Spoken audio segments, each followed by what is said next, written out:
আসসালামু আলাইকুম। আপনাদের কাছে একটু বিচার দেওয়ার জন্য ভিডিওটা তৈরি করছি। আসিফ নজরুল বিডিআরের যেই সদস্যদের আপনার বিচার চলছিল শেখ হাসিনার সময়ে, প্রায় 7 মাস হতে যাচ্ছে, এখনো পর্যন্ত তারা জেলখানায়।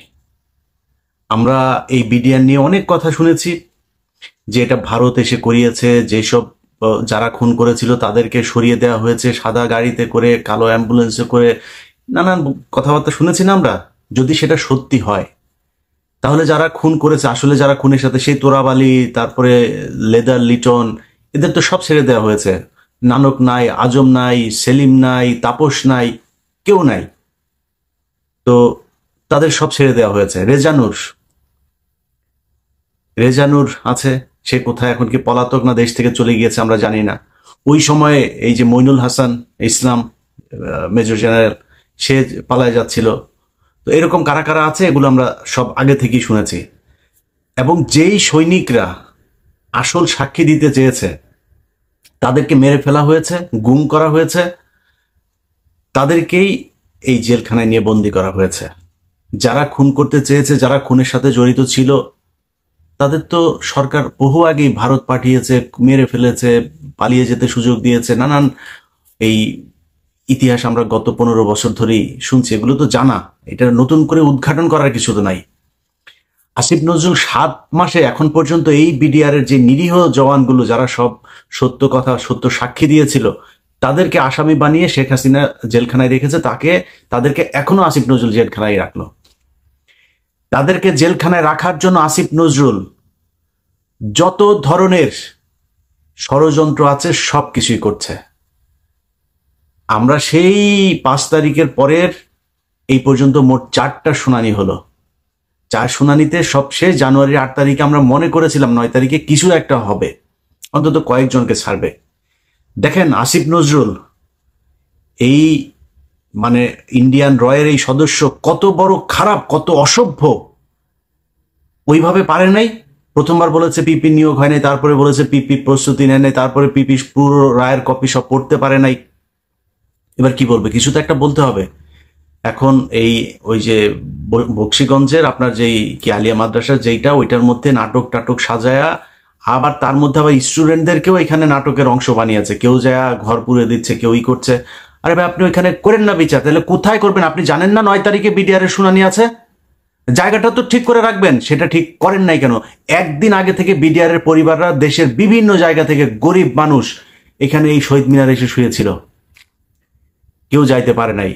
আসিফ নজরুল শাওনের ঘরে যাইতে পারে, শহীদ মিনারে যাইতে পারে না, গিয়ে একটু বলতে পারে নাই যে আপনারা কোত্থেকে আসছেন, আমরা আপনাদের পাশে আছি, আপনারা তো আমারই দেশের মানুষ, ওকে আপনারা ঘরে ফিরে যান, আমরা দেখছি। আসিফ নজরুল বলার সুযোগ পায় নাই। কুকুরের ছানারা সিনেমা দেখতে যাইতে পারে, এইখানে আসার একজন উপদেষ্টার সময় পায় নাই। এখন হাঙ্গামা যদি লাগাই দেই, এদের তো কষ্ট আছে, তাই না?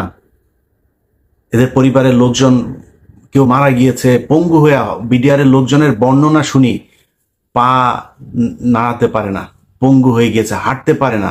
কন্ডেম সেলে যারা থাকে তাদের অবস্থা আরো ভয়ঙ্কর।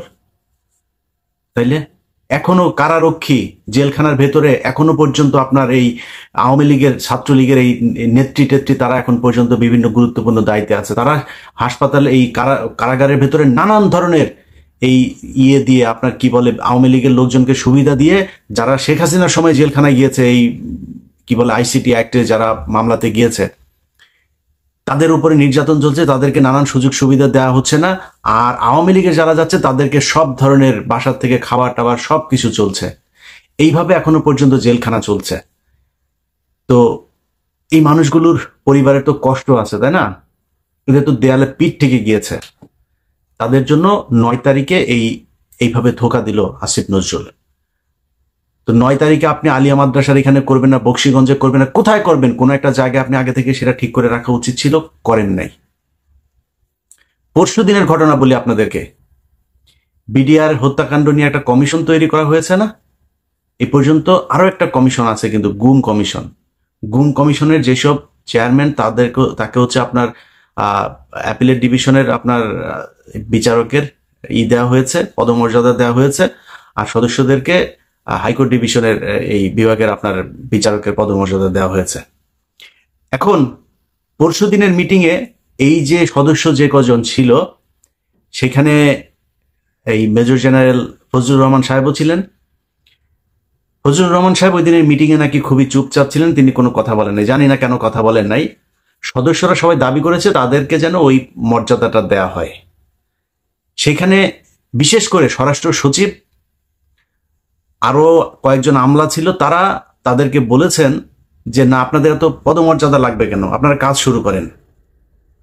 পদমর্যাদা এই জন্যই লাগবে, তারা চাইলেই একজনের বিরুদ্ধে সমন জারি করতে পারবে, তারা চাইলেই একজনকে জিজ্ঞাসাবাদ করতে, চাইলে একজনকে আটক করার এই আদেশ দিতে পারবে, এই জন্য লাগবে।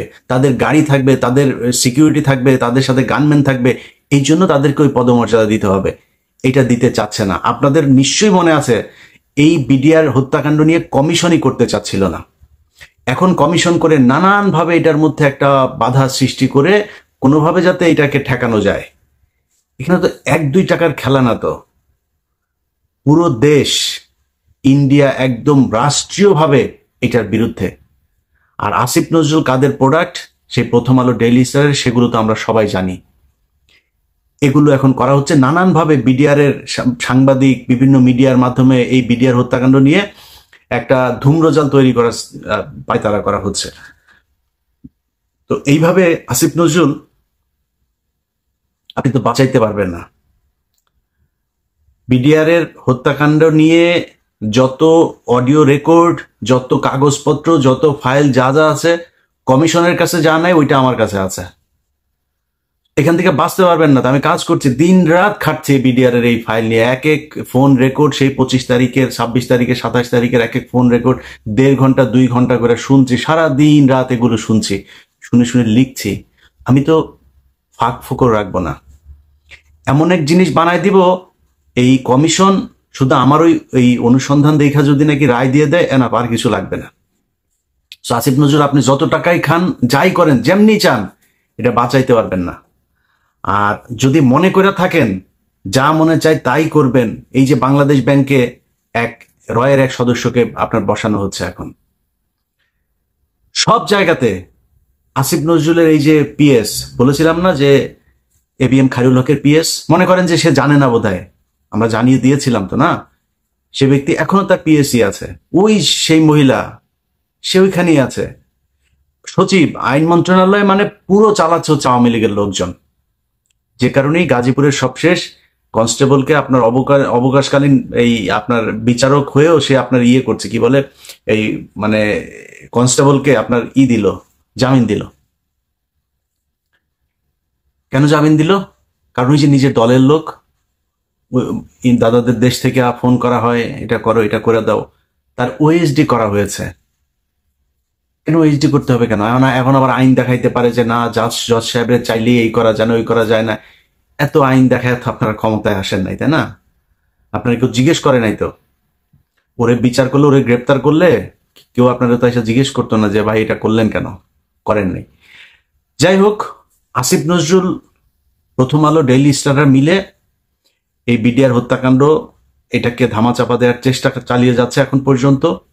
বিডিআর এর পরিবারগুলোকে নানাভাবে হুমকি দেওয়া হচ্ছে ডিজিএফআই, এনএসআই থেকে। তাদের কিছু কিছু ডিজিএফআই, এনএসআই কর্মকর্তার ফোন রেকর্ডও তাদের কাছে আছে। তো এগুলো করে করে এই বিচারটাকে বন্ধ করার জন্য পায়তারা করা হচ্ছে। আসিফ নজরুল এবং আসিফ নজরুলের ছানাপোনা সবগুলাকে বলতে চাই, টাকা পয়সা কামায় তো ভোগ করবেন না, এই টাকা পয়সা তো বের হয়ে যাবে। অনেক আমাদের প্রিয় উপদেষ্টার বাবা পর্যন্ত গিয়া চাঁদাবাজি করছে, সেই ফোন রেকর্ডও আছে। বাপরে মাঠে নামিয়েছে চাঁদাবাজি টাকা কালেকশন করার জন্য। আবার এটার আবার একটা বৈধতা নিয়েছে, কিভাবে জানেন? ওনারা নাকি দল গঠন করবে, দলের জন্য টাকা লাগবে। আপনাদের অপমান করতে চাই না, নামগুলিও বললাম না, অডিও ছাড়ি না এখন পর্যন্ত। পরিস্থিতি এমন করবেন না যে সেগুলো ছাড়তে বাধ্য হই, তাহলে কিন্তু মুখ দেখাইতে পারবে না। আসিফ নজরুলের বিচির মধ্যে কামড় দিয়া বসা বসা আসিফ নজরুল যা বলবে সেটা শুনবেন, খুব বেশি দিন কিন্তু সহ্য করব না। খুব ভালোবাসি, খুব স্নেহ করি, অতএব একটু হিসাব করে চলতে হবে। আপনাদের কাছ থেকে কোনো তদবির করতে যাই নাই যে ভাই আমার ওই লোকের সারাই দেন, এই লোকের সারাই দেন, এগুলো করতে যাই নাই। আপনাদের কাছে দেশটা যেই কারণে স্বাধীন হয়েছে সেইটা চেয়েছি। প্রধান কাজ বিডিআর এর জওয়ানদেরকে ছাড়তে হবে। আসিফ নজরুল এই বিডিআর এর পরিবারের সাথে যেই শয়তানি করেছেন না, বিডিআর পরিবারে যদি উস্কানি দেই না, আপনার গদি বাঁচাইতে পারবেন না। এরকম কোন পরিস্থিতি তৈরি করেন না যাতে প্রধান উপদেষ্টার বাড়ির ওইখানে যায় হাউকাউ করে। ওখানে কি করবেন? গোলাগুলি করবেন, করবেন, লাঠালাঠি করবেন, করে মারে ফেলবেন। এখন তো সেই দিন নাই যে গুলি করে মারে ফেলবেন, লাঠি মাটি মারবেন।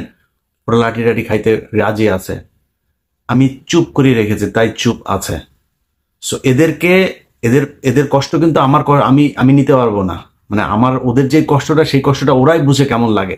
আমি জানি না, আমি বুঝতে পারবো না ওইটা। সো ওদের যে কষ্টটা ওইটা অনুমান করতে পারি। ওদের কথাবার্তা শুনলে বুঝি যে কত আগুন জ্বলছে। ছোট বাচ্চা, 6 মাস বয়স, সেই বাচ্চা এখন বিয়ে করছে, এখন পর্যন্ত মানে করতে পারে নাই, কি বলে, বাবার মুখ দেখে নাই। 15 বছর বয়স, বুঝেন? একটু 2 দিন পরে বিয়ে করার বয়স হয়ে যাবে। অনার্স মাস্টার্স করছে যেই ছেলে আপনার ক্লাস 3, 4, 5-এ পড়েছে, সে এখন পর্যন্ত বাবার বুকে বুক মিলায় তারপরে জড়ায় ধরতে পারে নাই। সো এদের কিন্তু কষ্ট আছে, হ্যাঁ, মাথায় রেখেন। আপনি বিডিআর বিদ্রোহের এই নাম দিয়া বিডিআর হত্যাকাণ্ডকে বাঁচানোর চেষ্টা করবেন, এই সুযোগ আপনাকে দেওয়া হবে না। কারণ ওইটা যদি আপনি বন্ধ করতে চান, কমিশন দিয়েও যদি বন্ধ করাইতে চান, আমারে মারা ফেলতে হবে। এইটা ছাড়া করতে পারবে না কিছু। যাই হোক, আগে ভাগে বলে রাখলাম, খুব সাবধানে। বিডিআর এর এই বিষয় নিয়ে কোনো ধরনের ধানাই ফানাই এটা বাংলাদেশের মানুষ মেনে নেবে না। কারণ এইটার সাথে এই দেশের এই বিডিআর এর অস্তিত্ব জড়িত, সেনাবাহিনীর অস্তিত্ব, এই দেশের অস্তিত্ব জড়িত। দেখছেন না এখন চারিদিকে বর্ডারে বিডিআর এর অফিসাররা, সেনাবাহিনী আর বিডিআর মিলে কিভাবে বিএসএফ এর সাথে ফাইট করছে। সারা দেশের মানুষ প্রয়োজনে ট্রেনিং নিয়ে তারপরে বিএসএফ এর সাথে দাঁড়াবে। ভারতের সাথে বাংলাদেশের মানুষ কোনোভাবেই কোনো কিছুতে সমঝোতা করতে রাজি না। এদেশের মানুষ যুদ্ধ করবে, মরে যাবে। শুধু তোদের মতো কিছু অসভ্য টাকার কাছে তোরা তোদের মা বোনকেও আরেকজনের খাটে শোয়াই দিয়ে তারপরে টাকা নিতে পারিস। এটা যদি না পারতিস, তাহলে এই আগস্টে যা ঘটলো, সেই জুলাইয়ের 16 তারিখ থেকে 5 আগস্ট পর্যন্ত, এরকম একটা সরকারের পার্ট হয়ে টাকা পয়সার জন্য এত বিট্রে করতে পারতে না। তোরা তোদের